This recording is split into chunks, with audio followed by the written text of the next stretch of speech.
It's odd, doesn't it, when you're Meghan Markle and Prince Harry?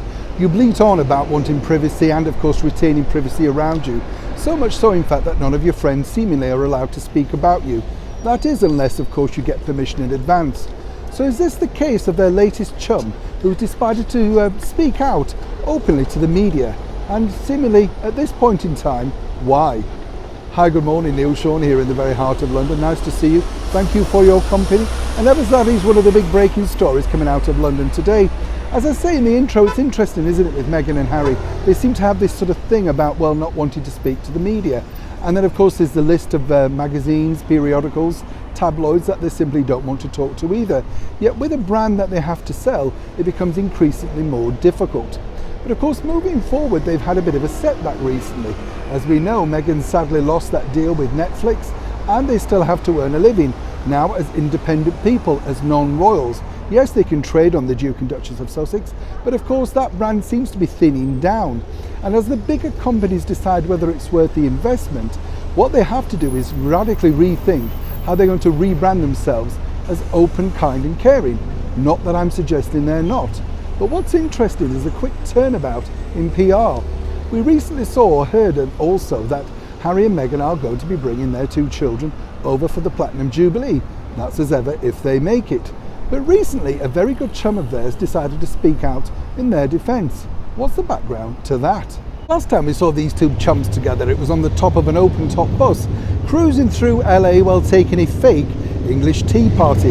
Yes, we're talking about the chat show host, James Corden, who's recently been giving his advice on his friendship with Harry and Meghan, strange as it may seem.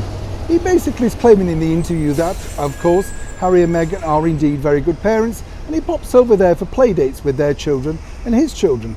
A little bit strange really, they're seemingly a little bit older than theirs, but there you go. Perhaps the adults just sit and chat, who knows? But it seems strange to also note that James has been allowed to speak about them. Now, according to a very good source out in LA, this is all really to do with their rebranding of image, their recirculation, making sure that people know the good works that they do, that they are friendly and not totally against the media. Seemingly all the while, of course, while Prince Harry's got quite a bit of litigation going on with the media.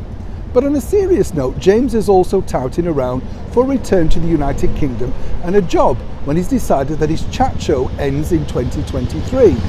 Now for him, of course, he's had an incredible successful career, not only as an actor, but as a chat show host, a writer, and of course, a stand-up himself. So consequently, I don't think it's going to be very difficult for James to secure some level of employment when he returns to the United Kingdom. But again, it's very much attached to Prince Harry. And what's interesting to note as well, that of course James Corden's very much saying his love for the British monarchy. Of course, James has been rather savvy because when he returns to England, he knows of course he could be invited to various events which could be fronted by the Duke and Duchess of Cambridge. Never one to miss a PR opportunity.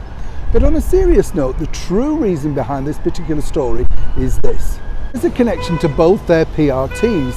So it makes perfect sense, doesn't it, for one to complement the other. And on a bigger note, what they're trying to do, Harry and Meghan that is counteract the whole bad PR that's basically resulted in, of course, Meghan Markle having a cancellation from Netflix. And more importantly, the bad damage that PR can do.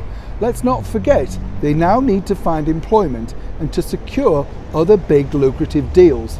A word from a chat show host in America who's much loved here in the United Kingdom, as he is allegedly in the United States, could go a long way to repairing some of that bad PR damage. Or as ever, can it? When I know more, you'll know more. Neil Sean in the very heart of London.